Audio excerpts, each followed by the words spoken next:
برادران ملت اسلامی، السلام علیکم ورحمۃ اللہ وبرکاتہ۔ الحمد للہ وکفا وسلام علی حبیبہ المصطفیٰ، اما بعد فاعوذ باللہ من الشیطان الرجیم، بسم اللہ الرحمن الرحیم۔ فبما رحمۃ من اللہ لنت لهم ولو كنت فظا غلیظ القلب لانفضوا من حولک، صدق اللہ مولانا العظیم۔ بارگاہ رسالت معاب صلی اللہ تعالی علیہ وسلم میں درود پاک کا ہدیہ پیش کریں۔ اللہم صلی علی سیدنا و مولانا محمد معدن الجود والکرم وآلہ واصحابہ الکرام وابنہ الکریم وبارک وسلم صلاۃ دائمۃ سرمدا ابدا۔ عزیزان گرامی وقار، انسان کو اللہ تبارک و تعالیٰ نے جو خصوصیات عطا کی ہیں، اس میں خاص طور پر زبان اور بیان کی خصوصیت بہت اہم ہے۔ شیخ سعدی رحمۃ اللہ تعالی علیہ فرماتے ہیں، تا مرد سخن نہ گفتہ باشد، عیب و ہنرش نہ ہفتہ باشد۔ جب تک آدمی بات نہیں کرتا، اس کی اچھائی بھی چھپی رہتی ہے، برائی بھی چھپی رہتی ہے۔ انسان اپنے کلام سے، اپنی بات سے سمجھ میں آ جاتا ہے کہ کس کیٹیگری کا ہے، کس لیول کا ہے۔ اس کی گفتگو کے آداب اس کی حقیقت بتاتے ہیں، بلکہ یہاں تک کہ اس کے نسب کا بھی پتہ لگا لیا جاتا ہے اور اس کی تربیت کا بھی اندازہ ہو جاتا ہے۔ حضرت لقمان حکیم سے پوچھا گیا، نیکی کس کا نام ہے؟ تو آپ نے فرمایا، دو چیزیں اور بہت چھوٹی ہیں۔ نیکی دو چیزیں ہیں جو بہت چھوٹی ہیں۔ کہا کیا ہے؟ کہا کہ ملاقات میں لوگ اپنے بھائیوں سے مسکرانا اور نرم گفتگو کرنا۔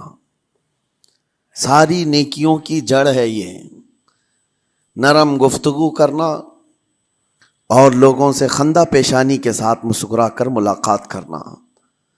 لیکن میرے عزیزو، یہ دو چیزیں بناوٹی تو بہت سارے لوگوں کے ساتھ آ سکتی ہیں، اخلاق تصنع جس کو کہتے ہیں، تکلف کے ساتھ بہت سارے لوگوں کے ساتھ آ سکتی ہیں، لیکن حقیقت میں جس انسان کی طبیعت میں یہ دو چیزیں ہونی چاہیے، وہ کب سمجھ میں آتی ہیں؟ اس وقت جو مولا علی کرم اللہ وجہہ الکریم نے فرمایا، کسی انسان کو اس کی حقیقت دیکھنا ہو تو غصے کے عالم میں اسے دیکھو۔ وہ اپنے آپے سے باہر ہوتا ہے یا اپنے مزاج کے خلاف کس طرح بات کو سن کر کے تحمل رکھتا ہے۔ سب سے بڑا پہلوان وہ ہے جس نے اپنے غصے کو کنٹرول کیا اور اپنی زبان پر قابو پا لیا، ورنہ یہ وہ لمحہ ہے جب انسان پھٹ پڑتا ہے، جو دل کے اندر ہے سب کہہ جاتا ہے۔ آپ کو میں بتاؤں، نبی کریم صلی اللہ تعالیٰ علیہ وسلم کے عظیم اخلاق کریمہ، بخاری شریف کی حدیث ہے، حضور مسجد نبوی میں تشریف فرما ہے۔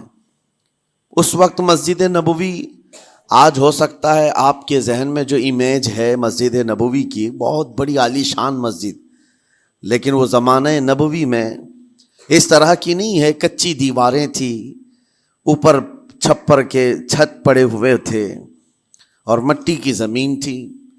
یہ مسجد نبوی کی شکل اس زمانے میں حضور اکرم صلی اللہ تعالیٰ علیہ وسلم اپنے صحابہ کے ساتھ بیٹھے ہیں۔ ایک دیہات کا رہنے والا شخص آیا۔ ایک بات یاد رکھیں کہ دیہات میں، گاؤں میں رہنے والوں کے اخلاق اور تمیز میں بڑا فرق ہوتا ہے، ان کے ہاں آداب کی کمی ہوتی ہے۔ وہ شخص آیا اور مسجد نبوی میں آ کر حضور صلی اللہ علیہ وسلم سے کچھ بات چیت کیا، اور تھوڑی دیر کے بعد مسجد میں ہی کھڑے ہو کر پیشاب کرنا شروع کیا۔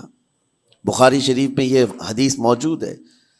جب مسجد نبوی میں کھڑے ہو کر پیشاب کرے تو صحابہ اکرام سب دیکھ کر کے دوڑانے لگ گئے، خذوہ خذوہ، پکڑو اس کو، پکڑو اس کو، اور صحابہ دوڑاتے تھے، وہ پیشاب کرتے ہوئے بھاگتا تھا پوری مسجد میں۔ نبی پاک صلی اللہ تعالی علیہ وسلم نے فرمایا، دعوہ، چھوڑ دو اس کو، کر لینے دو، پیشاب کر رہا ہے مسجد میں، چھوڑ دو اس کو۔ جب وہ صحابہ اکرام حضور کا حکم سنتے ہیں، سب پیچھے ہٹ گئے۔ تھوڑی دیر کے بعد نبی کریم صلی اللہ تعالیٰ علیہ وسلم نے صحابہ سے فرمایا، پانی کے ڈول بھر کر کے لائے جائیں۔ صحابہ سے ہی منگوایا، پانی کے ڈول بھر کر کے لائے گا اور مسجد نبوی کے میدان میں فرش پر بہایا گیا اور صاف کیا گیا۔ اب وہ شخص نہایت ہی ڈرا سہما کھڑا تھا، میرے ساتھ کیا ہوگا پتہ نہیں، میں نے پیشاب کیا، اب مجھے یہ لوگ قتل کر ڈالیں۔ نبی کریم صلی اللہ تعالی علیہ وسلم نے قریب بلایا اور فرمایا، نہایت نرم گفتگو کے ساتھ حضور فرماتے ہیں، یہ اللہ کا گھر ہے، یہاں پیشاب نہیں پیشانیاں رکھی جاتی ہیں۔ بس یہ جملہ ہے، بخاری شریف میں موجود ہے، یہاں عبادت کی جاتی ہے۔ اتنا کہہ کر رخصت ہو گئے، رخصت کر دیا۔ وہ دیہات سے آیا ہوا جو نوجوان تھا یا شخص تھا، باہر نکلتے ہی وہ کلمہ طیبہ پڑھ کر حضور کی غلامی میں شامل ہوا۔ میں نے وہ بلند عالی اخلاق نہیں دیکھے۔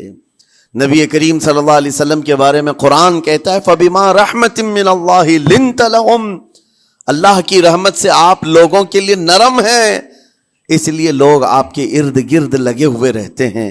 وَلَوْ كُنْتَ فَظًّا غَلِيظَ الْقَلْبِ لَانفَضُّوا مِنْ حَوْلِكَ، اے رسول اگر آپ سخت دل ہو جائیں تو پھر یہ سب چھٹ جائیں گے، آپ سے دور ہو جائیں گے۔ اس رسول کے لیے جب کہا گیا ہے کہ اگر آپ سخت ہو جائیں تو لوگ چھوڑ کر کے دور ہو جائیں گے، تو ہمارے اور آپ کے لیے کس قدر لہجے کی پابندی ضروری ہے۔ ہاں عزیزان گرام وقار، اپنی گفتگو، اپنے کلام، اپنی بات چیت سے آپ اپنے سلیقے بتاتے ہیں۔ گالی گلوچ کرتے ہوئے جن کی صبح شامیں ہوتی ہیں، ان کو دیکھ کر کے ہی پہچان میں آ جاتا ہے کس گھر سے یہ تعلق رکھتا ہے، کہاں ان کی تربیت ہوئی ہے، کس طرح ان کے آداب سکھائے گئے۔ اسی لیے میرے عزیزو، بچوں کو آوارہ بھی نہ چھوڑ دینا کہ وہ اپنی زبان گلی کوچوں سے سیکھ کر کے جائیں۔ کل کو ہوگا یہ کہ اس کی زبان کی وجہ سے لوگ تمہیں تان و تشنیع کریں گے، اس کا باپ ایسا ہوگا اس لیے بچہ ایسا ہے، اس کی ماں اس طرح ہوگی اس لیے اس کی گفتگو ایسی ہے۔ کیونکہ موسٹلی زیادہ طور پر بچے اپنے ماں باپ کے اخلاق کو نقل کرتے ہیں، ٹرانسفر ہوتی چلی جاتی ہیں۔ ایک بار حضور اکرم صلی اللہ تعالی علیہ وسلم مسجد نبوی سے باہر نکل کر جا رہے ہیں۔ توجہ میرے عزیز ہو، اخلاق کہاں دکھانے چاہیے اور ہماری بات چیت کے انداز ہمیں کہاں ہونا چاہیے، میں آپ کو بتاؤں۔ حضور تشریف لے کر جا رہے ہیں، صحابہ اکرام کھڑے تھے حضور کے اطراف۔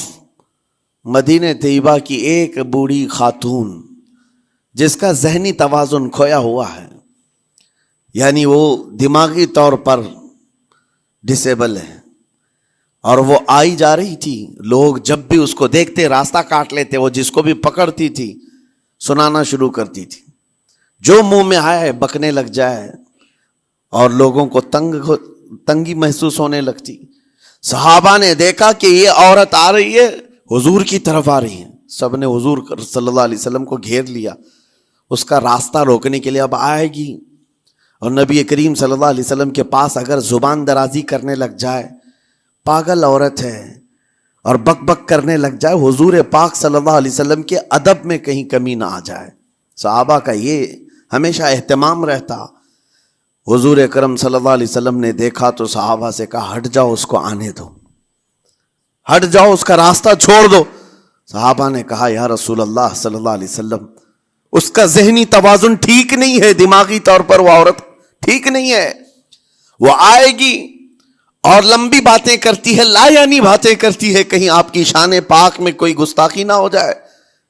صحابہ روک رہے تھے، حضور پاک صلی اللہ علیہ وسلم نے سختی سے فرمایا، ارشاد فرمایا، ہٹ جاؤ، اس کا راستہ چھوڑ دو، مجھے پتا ہے پورے مدینے میں اس کی کوئی نہیں سنتا، میں بھی نہ سنوں تو کس کو سنائے گی، اگر میں بھی نہ سنوں تو وہ کس کو سنائے گی۔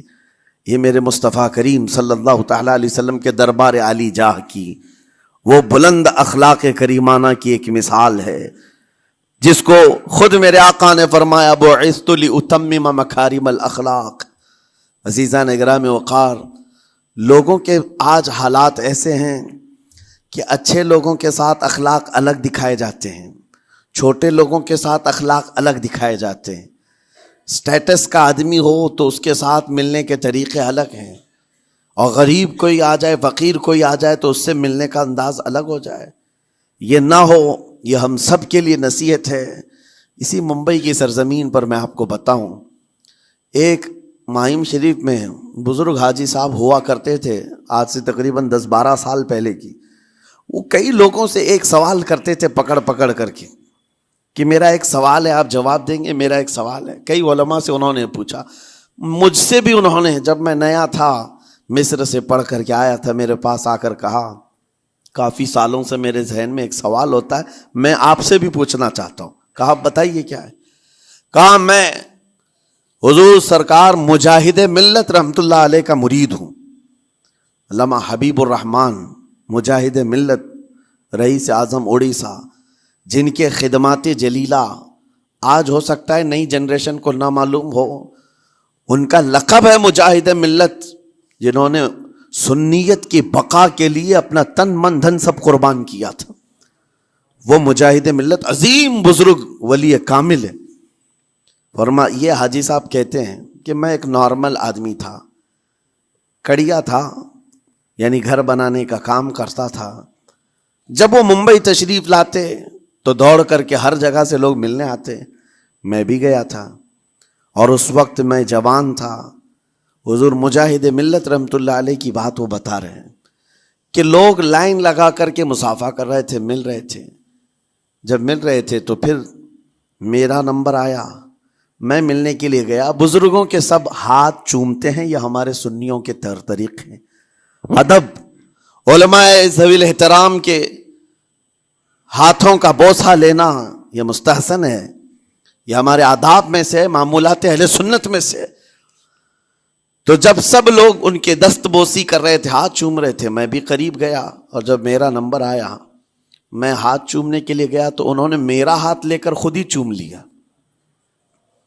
وہ بزرگ عالی جاہ ولی کامل جن کو دنیا مجاہد ملت کہتی ہے، میرا ہاتھ انہوں نے چوم لیا، اور میرے اندر ایسی پشیمانی تھی کہ میں کیا کروں سمجھ میں نہیں آیا۔ میں ایک معمولی سا کڑیا، اور کہاں ان کا مقام کہاں میرا۔ تو اس کے بعد وہ اس بے چینی میں رہتے تھے کہ ایسا کیوں کیا، ایسا کیوں کیا، کیونکہ پوچھنے کا موقع ہی نہیں ملا۔ ایک بزرگ تھے، انہی کے خلیفہ تھے حضور مجاہد ملت کے، انہوں نے اس کا جواب دیا۔ میرے عزیزو کیا بہترین جواب تھا۔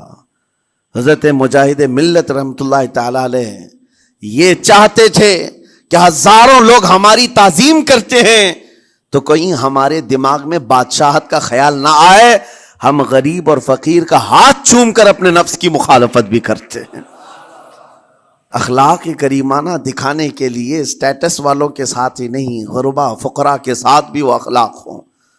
نبی کریم صلی اللہ تعالی علیہ وسلم کے وہ آداب آج اگر آپ اپنا لیں، بہت ساری کڑوی چیزیں ویسی ختم ہو جائیں۔ آج ممبئی کی سرزمین پر سب سے بڑا یہ چیلنج ہے بات کرنے میں، نوجوانوں کے تو آج پارے چڑھے ہوئے ہوتے ہیں، ان سے کوئی بھی بات کر لے، جس تیور میں یہ بات کرتے ہیں ایسا لگتا ہے کہ ابھی لڑائی ہو جائے گی، ابھی جھگڑا ہو جائے گا۔ اس کی عادت سی بن گئی ہے۔ آپ کو پتہ ہے فرمایا گیا، عربی کا قول ہے، جراحت السنان لها التیام ولا یلتام ما جرح اللسان۔ تلوار سے، چاقو سے دیا ہوا زخم سوکھ سکتا ہے، زبان سے دیا ہوا زخم کبھی نہیں سوکھتا۔ زبان سے دیا ہوا زخم نہیں سوکھتا۔ بولنے سے پہلے 1000 بار اس بات کو خیال ہونا چاہیے کہ میں جس کو بول رہا ہوں کہیں اس کا دل چھلنی تو نہیں ہو جائے۔ میری زبان یہ ہوتی 50 گرام کی چھوٹی زبان ہے، لیکن بڑے بڑے لوگوں کے کلیجے چیر کر رکھتی ہے، بڑے بڑے لوگوں کے دلوں میں سوراخ کر کے رکھتی ہے، زخمی کر کے رکھتی ہے اس کا استعمال۔ اسی لیے روایت میں ملتا ہے کہ جب انسان صبح کرتا ہے تو سارے اعضاء، ہاتھ پیر آنکھ کان ناک، سارے اعضاء سب سے پہلے زبان سے یہ عرض کرتے ہیں، اس کی پناہ مانگتے ہیں، کہتے ہیں آج تو صحیح سلامت رہے گی تو ہم سب صحیح سلامت رہیں گے، اور اگر تو پھسل گئی تو عذاب ہم پر بھی ہوگا۔ زبان بولتی ہے، مار کسی اور کو پڑتی ہے، کوئی زبان کو مارتا نہیں ہے، گالی زبان دیتی ہے، لیکن مار کبھی پیٹھ پہ پڑتی ہے، سر پہ پڑتی ہے، ہر جگہ پڑتی ہے۔ تو یہ زبان نبی کریم صلی اللہ تعالی علیہ وسلم نے ارشاد فرمایا من یضمن لی ما بین لحیتیہ وما بین، حضور پاک صلی اللہ تعالی علیہ وسلم فرماتے ہیں جس نے دو چیزوں کی ضمانت مجھے دے دی، حفاظت کی، میں اسے اضمن لہ الجنہ، میں اس کو جنت میں لے جانے کی ضمانت دیتا ہوں۔ دو چیزیں کیا ہیں؟ حضور فرماتے ہیں ایک دو جبڑوں کے بیچ میں جو موجود زبان ہے اس کی حفاظت کر لے، اور دو رانوں کے بیچ میں جو شرمگاہ ہے اس کی حفاظت کر لے، یہ دو چیزیں جس نے بچا لیا میں اس کو جنت میں لے جانے کی ذمہ داری دیتا ہوں، ضمانت دیتا ہوں۔ اس کا کتنا بڑا کردار ہے، یہ زبان کا کتنا بڑا کردار ہے۔ اور حضور نے ایک بار پکڑ کر کے فرمایا تھا، زبان کو پکڑ کر کے کہا تھا یہ وہ زبان ہے جو انسان کو جنت میں بھی لے جاتی ہے اور دوزخ میں بھی لے جاتی۔ کلمہ کس سے پڑھتے ہیں آپ؟ لا الہ الا اللہ، زبان ہی سے تو پڑھتے ہیں، اسی کلمے نے آپ کو جنت تک پہنچایا۔ اور کافر جو کفر کرتا ہے وہ بھی زبان سے ہی کرتا ہے، اور زبان اسے ہمیشہ کی دوزخ میں لے جاتی ہے۔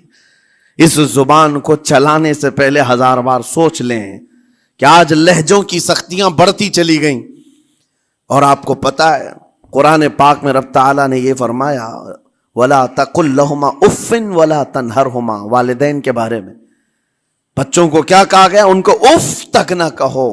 لیکن زبان جب کھلتی ہے نا، ماں باپ کے خلاف نوجوانوں کو ہم نے دیکھا ہے گالی گلوچ کرتے ہوئے اور اتنی بری باتیں کہتے ہوئے، معاذ اللہ۔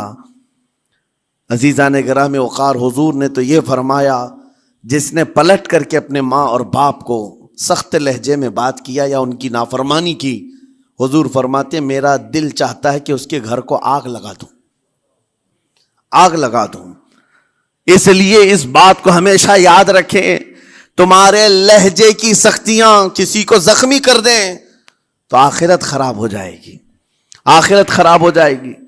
حضرت علقمہ رضی اللہ تعالیٰ عنہ حضور کے صحابی ہیں، حضور صلی اللہ علیہ وسلم کے صحابی ہیں، آخری وقت آ گیا تھا لیکن زبان نہیں کھلتی تھی۔ حضور پاک صلی اللہ علیہ وسلم کے پاس سفارش لائی گئی کہ آپ کے وہ ساتھی ہیں انتقال کر رہے ہیں لیکن زبان پر کلمہ بھی نہیں آتا۔ حضور تشریف لائے، دیکھا، پوچھا گھر میں ان کے کون کون ہے؟ کہا بیوی ہے اور ماں ہے۔ ماں کو بلایا اور کہا علقمہ کے بارے میں کیا کہتی ہو، کیسا تھا؟ کہا بہت اچھا، پرہیزگار، عبادت گزار، ساری نیکوکاریاں اس کے اندر ہیں۔ تو پھر حضور نے پوچھا اچھا یہ بہت نیک تھا، تم بھی اس سے راضی ہو کہ نہیں ہو؟ ماں نے کہا میں نہیں راضی ہوں، میں راضی نہیں ہوں۔ کہا کیوں، وجہ کیا ہے؟ کہا یا رسول اللہ میرا اکلوتا بیٹا، میرا تنہا بیٹا تھا، بڑی محبتوں کے ساتھ اس کو پالا تھا، اور جب میں نے اس کی شادی کی اپنی بیوی کو لایا، اور جب بیوی گھر پر آ گئی تو میری بات کو ہلکے میں لیتا، اپنی بیوی کی بات کو فوقیت دیتا، ترجیح دیتا، اور اس وقت غالباً یہ باتیں تھی کہ زبان سے کوئی کلمہ ان کے نکلا ہوگا جو بیوی کی حمایت میں تھی، ماں کو تکلیف پہنچ گئی۔ کہا میرا دل گوارا نہیں کرتا، میں اس سے راضی نہیں ہوں، باقی وہ بہت نیک بندہ ہے، بہت اچھا ہے۔ حضور نے فرمایا دیکھو زندگی کے آخری پڑاؤ پر آ چکا ہے، روح نکلنے کو ہے، معاف کر دو۔ وہ بھی صحابیہ تھی، انہوں نے کہا آقا آپ کا حکم ہے یا مشورہ ہے؟ اگر حکم ہے تو پھر ماننا ہے۔ حضور نے فرمایا نہیں، حکم نہیں، مشورہ ہے۔ کہا مشورہ ہے تو پھر دل نہیں چاہتا، دل نہیں چاہتا۔ حضور نے فرمایا صحابہ سے کہ لکڑیاں جمع کرو، آگ لگاؤ اور انہیں اٹھاؤ، آگ میں ڈال دو۔ آگ دہکائی گئی تو ماں کی ظاہر سی بات ہے ممتا بے چین ہو گئی۔ کہا ان کو میرے سامنے آگ میں ڈالیں گے؟ کہا ہاں، اس سے بہتر ہے کہ وہاں جلے گا، یہاں جلے۔ وہ ماں کہتی آقا آپ گواہ ہو جائیں، میں اپنے بیٹے کو معاف کرتی ہوں۔ ادھر معاف کیا، ان کی زبان پر کلمہ طیبہ جاری ہوا۔ میرے عزیزو یہ بتانا مقصود اس لیے ہے کہ زبان سے دیے ہوئے زخم خواہ والدین کو ہو، یہ معمولی نہیں ہوتے۔ ہو سکتا ہے آخری وقت تمہاری زبان بند ہو جائے اور کلمہ طیبہ بھی نہ جاری ہو، زبان کھلنے بھی نہ لگے، یہ حالات آ جائیں گے۔ اس لیے اپنی زبان کا کنٹرول برقرار رکھو، کس سے کیا کہنا ہے۔ ابھی میں اس کا دوسرا پارٹ بھی بتاتا ہوں زبان کے استعمال کا۔ یہ نرمی لہجے کے اندر ہونا بہت ضروری ہے، لیکن کچھ جگہوں پر سختی کی اجازت ہے، لیکن وہ مقامات الگ ہیں۔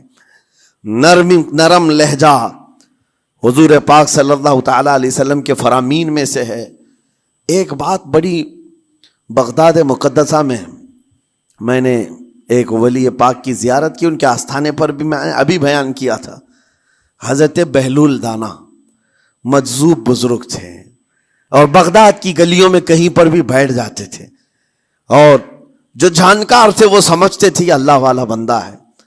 مجذوب کس کو کہتے ہیں؟ جس کی یاد الہی میں عقل فنا ہو گئی، ختم ہو گئی، اللہ کے ذکر میں اور اللہ کی یاد میں اپنے آپ کو فنا کر دیا ہے، اس کے اوپر شریعت کا قلم نہیں۔ ظاہر سی بات ہے شریعت کے سارے احکام اس پر ہیں جس کی عقل سلامت ہے۔ عاقل ہو، بالغ ہو تو نماز فرض ہے نا، عقل ہی نہیں ہے تو وہ مجذوب ان اولیاء کو کہتے ہیں۔ لیکن ان کے بارے میں حدیث میں ہے، اللہ کے نبی نے فرمایا وہ ایسے بندے ہیں کہ اگر اللہ کو قسم دے دیں کسی بات کی، اللہ ان کی قسم پوری کرتا ہے۔ وہ بہلول دانا بیٹھے ہوئے تھے، بغداد کا ایک مشہور تاجر تھا، لیکن خستہ حال تھا، بہت نقصان اٹھا چکا تھا، خسارے میں چل رہا تھا، بزنس پورا لاس میں، اور وہ پریشان حال بہلول دانا کے پاس آیا، گڑ گڑایا، کہا کہ حضور مجھے بچا لیں، رحم کر لیں، میں تاجر ہوں، لٹ گیا ہوں، لاس میں ہوں، کچھ آپ فرما دیں، میں کیسے اس بھنور سے نکلوں؟ بہلول دانا نے دیکھا، کہا ٹھیک ہے، کچھ پیسے بچے ہیں؟ کہا ہاں ہے، وہ بس اتنا سرمایہ ہے کہ مال لیتا ہوں پھر بیچ دیتا ہوں، نفع نہیں ہوتا۔ بہلول دانا نے کہا ایک کام کر، کالا کپڑا جتنا ملتا ہے سب خرید لے، پورے شہر سے کالا کپڑا جہاں جہاں مل جائے سب لے کر اسٹاک کر لے۔ کہا جی حضور آپ نے جیسا فرمایا۔ گیا، جتنا سرمایہ تھا سب لگا دیا، کالا کپڑا خرید کر ایک جگہ اسٹاک کر دیا۔ اللہ والے کا حکم تھا، لیکن ہوا یہ کہ بغداد کا معمول تھا، 8 دن گزرے نہیں تھے کہ وہاں وقت کے حاکم کا انتقال ہوا، اور جب حاکم کا انتقال ہوتا تو شہر کے جتنے بڑے لوگ ہوتے، رئیس لوگ، وہ اس کے سوگ میں، اس کے غم میں کالا کپڑا پہنتے تھے، اور کالا کپڑا سوائے اس تاجر کے کسی کے پاس نہیں تھا، اور سارے بڑے لوگ پیسوں سے اس کے پاس کالا کپڑا خریدنے آئے، یہ منہ بولے قیمت پر، جیسے تیسے جتنی قیمت پر بولے سب خرید کر لے جاتے، اور پل بھر میں ایک دن کے اندر وہ بہت بڑا کروڑ پتی بن گئے، بہت مال آ گیا۔ یہ بات یاد رکھیں، اللہ مال دیتا ہے، اس کے بعد پھر آزمائش بھی ہوتی ہے۔ مال اتنا آ گیا، اب لے کر کے مستیاں تھیں، چند دن گزرے، ظاہر سی بات ہے مال کو بڑھانے کی تمنا ہر ایک کی ہوتی ہے، کوئی یہاں پر اینڈ کرنے والا نہیں ہے دنیا میں، چاہے اس کا بزنس اربوں پر بھی پہنچ جائے، اسے آگے پہنچنا ہے۔ چند دن گزرے تھے، 8-10 دن، پھر آیا حضرت بہلول دانا کو ڈھونڈتے ہوئے، ایک جگہ میدان میں یہ مجذوب بزرگ بیٹھے مل گئے، آیا اور کہا او دیوانے بتا اب کیا خریدوں، پیسہ بہت ہے ابھی میرے پاس، بتا دیوانے اب کیا خریدوں؟ انہوں نے دیکھا، کہا کہ لہجہ تو بدلا ہوا ہے، پیسہ بہت زیادہ تھا، کہا کہ ٹھیک ہے کوئی بات نہیں، اللہ والوں کو ان سب چیزوں سے کوئی لینا دینا نہیں۔ آپ نے کہا مال جتنا ہے تیرے پاس سب لے کر کے خربوز خرید لے، تربوز خرید لے، جس کو کلنگڑ کہتے ہیں، تربوز پورے خرید لے۔ اس نے کروڑوں کی جائیداد پورے تربوزوں میں لگا تھی، سب تربوز خرید کر سٹاک کر دیا ایک جگہ، اور اس کے گمان میں یہی تھا کہ چند دن گزریں گے، کوئی ایسا ہی حادثہ ہوگا جب تربوز منہ مانگی قیمت پہ لوگ خریدیں گے اور میں بیچوں گا۔ پورا مال تربوز میں لگایا، 2 دن 4 دن 6 دن 8 دن گزرے، کوئی حادثہ نہیں، ادھر تو تربوز سڑنے لگ گئے، وہ تو زیادہ دن سٹاک نہیں کیے جا سکتے، سڑن شروع ہو گئی، پھر تھوڑے دنوں کے بعد پورے کے پورے سڑ گئے، کروڑوں کا مال تربوز میں سڑ کے چلا گیا، وہ کچھ بھی نہیں سکا، کچھ نہیں کر سکا، واپس چیختا چلاتا اسی حالت میں آیا، پہلے سے بھی زیادہ بدتر حالت میں آ گیا ہوں، دوڑتے ہوئے آیا، حضرت بہلول دانا کو ڈھونڈتے ہوئے، کہاں ہیں؟ وہ اسی جگہ بیٹھے ہوئے مٹی میں بیٹھے رہتے تھے، قریب آیا اور کہنے لگا کہ آپ نے میرے ساتھ ایسا کیوں کیا بہلول؟ بہلول دانا نے کہا کیا ہوا؟ کہا میں تو لٹ گیا، تربوز میں پیسے لگائے آپ کی وجہ سے اور پورے سڑ گئے۔ بہلول دانا نے کہا میں نے تو کچھ نہیں کیا، پہلے تو تجھے نفع ملا تھا وہ تیرے لہجے کی وجہ سے، اب خسارہ ہوا ہے تیرے لہجے کی وجہ سے۔ پہلے جو آیا تھا بات کرنے کے لیے اس وقت تیری تمیز الگ تھی، تیری تہذیب الگ تھی، اخلاق الگ تھی، گڑ گڑا کر کہا تھا کہ میں لٹ گیا ہوں آپ رحم کر دیں۔ دوسری بار آ کر کے کیا کہا؟ او دیوانے بتا کیا خریدوں؟ لہجہ بدل گیا تو پوری حیثیت بدل گئی۔ زبان ہماری اونچائی پر بھی لے جاتی ہے اور نیچے بھی لے آتی ہے۔ اس بات کو ہمیشہ ملحوظ رکھیں کہ اس زبان سے بہت سارے لوگ نفع بھی اٹھاتے ہیں، بہت سارے لوگوں کو نقصان بھی ہوتا ہے۔ لیکن ساتھ میں یہ بات بھی عرض کروں، نرم گفتگو کرنے کا عادی ہر ایک کو ہونا چاہیے، نرم گفتگو کرنے کا عادی ہر ایک کو ہونا چاہیے، اس کی نیکیوں کی علامت ہے، اس کے اخلاق کی علامت ہے۔ لیکن ساتھ میں امام شافعی رحمۃ اللہ تعالی علیہ نے یہ بھی فرمایا، چاہے جتنی بھی نرم طبیعت ہو انسان کی، اللہ اور اس کے رسول کے لیے غیرت ہونی چاہیے۔ اللہ اس کے رسول کے خلاف بات سنے تو پھر نرم لہجے کا استعمال نہ کرے، پھر وہ بزدلی کہلائے گی، وہ بزدلی کہلائے گی۔ آج میں ایک بات یہ بھی بتا دوں، بہت سارے لوگ یہ سمجھتے بھی ہیں، ابھی چند دن قبل میں ماررہ مطہرہ میں بیان کیا اخلاق کے اولیاء اکرام کے مذہب و مسلک پر، اور پچھلے 15 سالوں سے میں نے بہت سارے خطابات کیے ہیں اخلاق پر، معاشرے کی برائیوں پر، لیکن ابھی چونکہ چند دنوں میں جلسے پروگرام بہت سارے ہو گئے اور عظمت ناموں سے رسالت پر زیادہ گفتگو ہونے لگی تو لوگوں میں ایک امیج الگ بیٹھی ہوئی ہے۔ اور ابھی ہم نے اخلاق حسنہ پر گفتگو کیا کی 8 دن پہلے، ایک بزرگ نے مجھ سے پوچھا ایسی بھی تقریر کرتے ہیں آپ ایسی بھی تقریر کرتے ہیں، یعنی نرم گفتگو بھی کرتے ہیں؟ مطلب یہ ہے کہ ہماری امیج ایسی بنا کر رکھیں کہ ہم ہر وقت چلاتے ہی رہتے ہیں، ہر وقت للکارتے ہی رہتے ہیں۔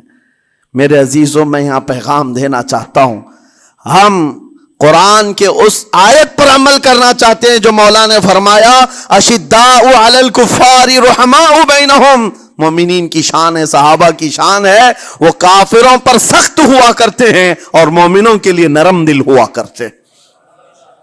زبان کی نرمی ایمان والوں کے لیے ہے، زبان کی نرمی محبت مصطفیٰ کے لیے ہے، عاشقان مصطفیٰ کے لیے ہے، ساتھ میں زبان کی سختی کفار و مشرکین کے لیے ہے، گستاخان رسول کے لیے ہے۔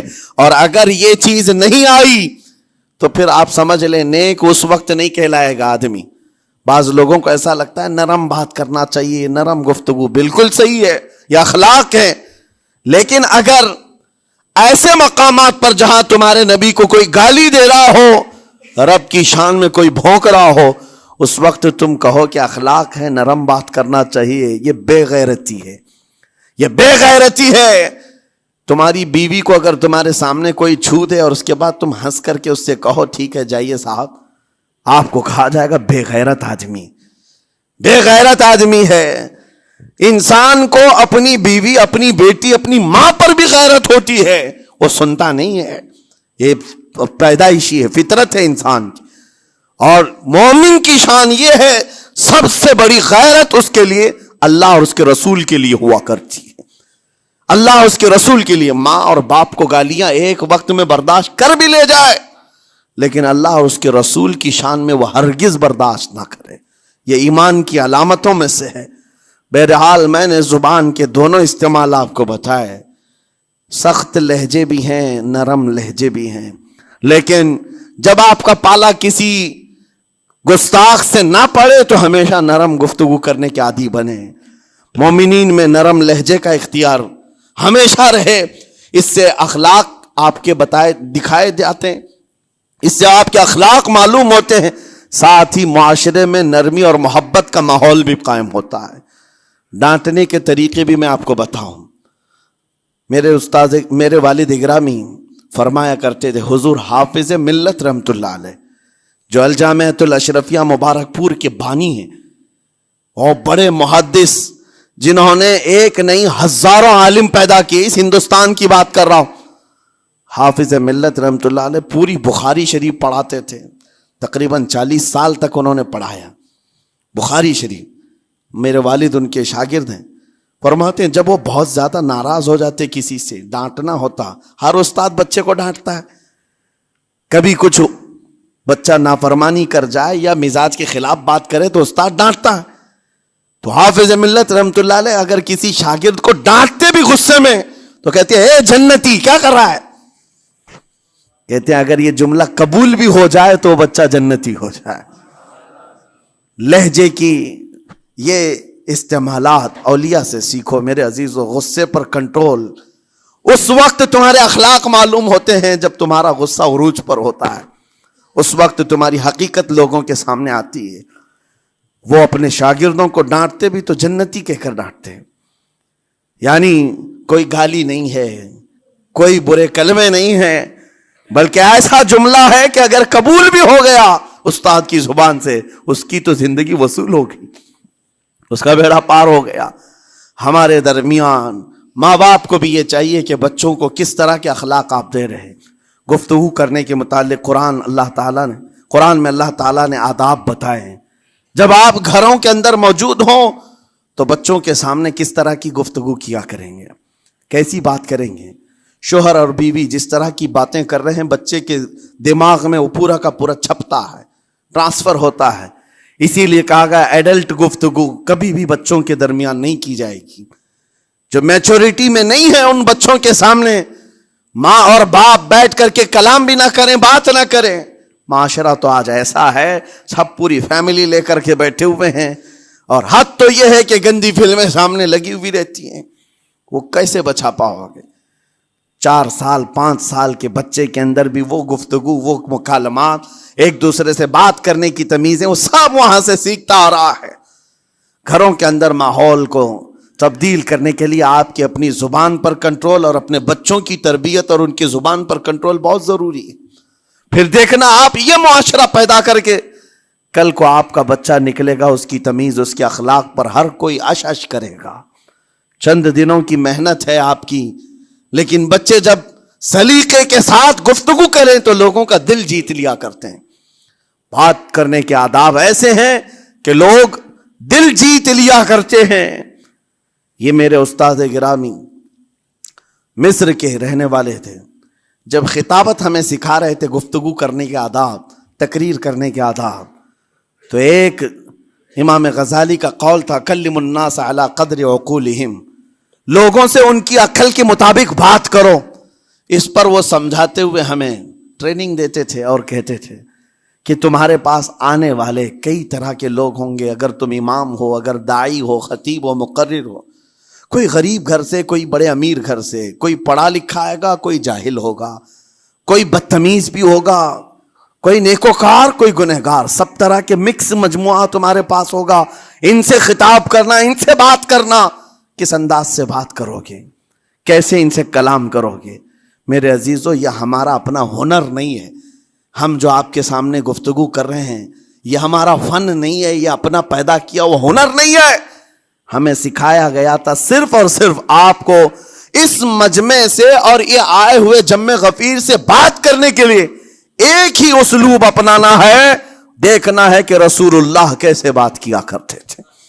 میرے آقا صلی اللہ تعالی علیہ وسلم کا اسلوب اپناؤ.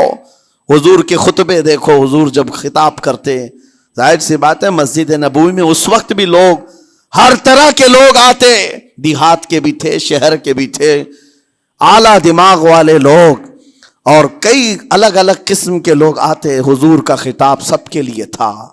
عزیزان گرامی، ان سنتوں پر عمل کر کے آج آپ اپنے لہجے کو بہتر بنا سکتے ہیں.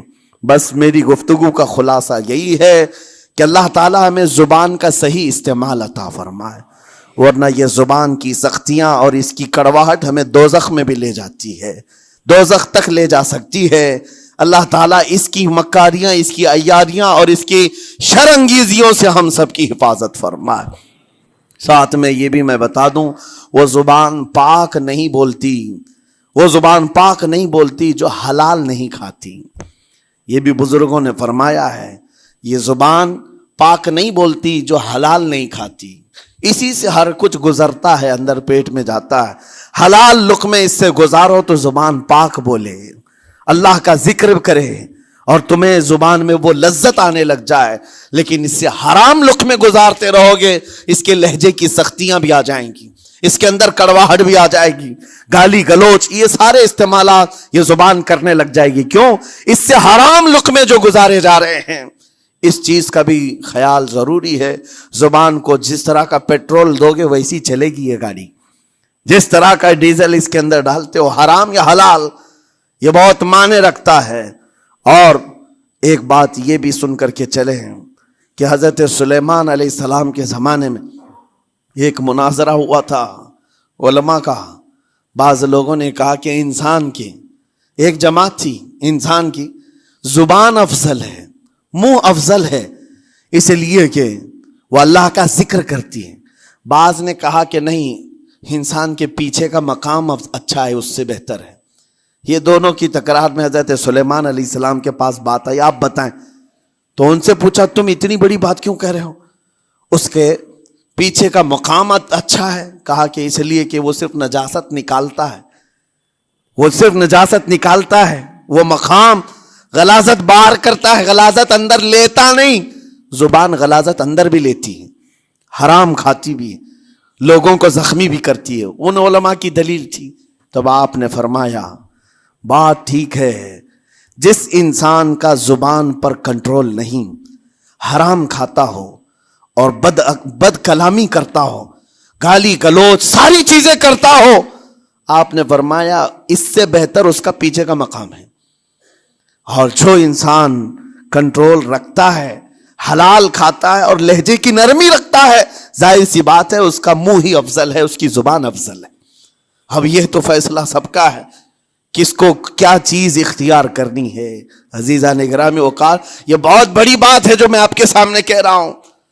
زبان کو اگر کسی دوسری جگہ سے کمپیئر کیا جائے تو لگتا ہوگا نرم، یہ بالکل اچنبے والی بات ہے، عجوبے والی بات ہے، یہ کون سا کمپیریزن ہے. وجہ یہی ہے، بعض لوگوں کو ہم نے اتنا گندا بولتے ہوئے دیکھا ہے. اس سے بہتر ہے کہ وہ نہ بولیں. لوگوں کو زخمی کرتے ہیں، کسی کے مقدسات پر حملے کرتے ہیں. اللہ تعالیٰ ان کے زبان کی شرارتوں سے ہماری حفاظت فرمائے. اور کریم خدا ارحم الراحمین مولا اس چیز سے بھی ہمیں حفاظت فرمائے. قیامت کے دن کچھ لوگ صرف اس لیے پکڑے جائیں گے کہ وہ کچھ نہیں بولتے تھے، لیکن وہ جن کے ساتھ رہتے تھے وہ بولتے تھے، وہ لوگ بولتے تھے، اور ان کی وجہ سے یہ خاموش رہنے والا جو ساتھ میں تھا اسے بھی جہنم میں لے جایا جائے گا. اور وہ اس دن کہے گا پکار کر، یا ویلتا لیتنی لم اتخذ فلانا خلیلا، اے کاش میں فلاں کی دوستی نہیں کیا ہوتا تو اچھا ہوتا، آج میں بچ گیا ہوتا. اپنے ماحول کو بچاؤ، جہاں زبان کی خرابی دیکھو اپنے آپ کو بھی بچاؤ اور اس ماحول سے بھی اپنے کو دور رکھو. اللہ کی بارگاہ میں دعا ہے مولا تعالیٰ اس زبان کو خالص اپنے ذکر میں لگائے اور اپنے حبیب پاک کے ذکر میں لگائے. مولا تعالیٰ ہم کو زبان کی بد کلامیوں سے محفوظ و مامون فرمائے.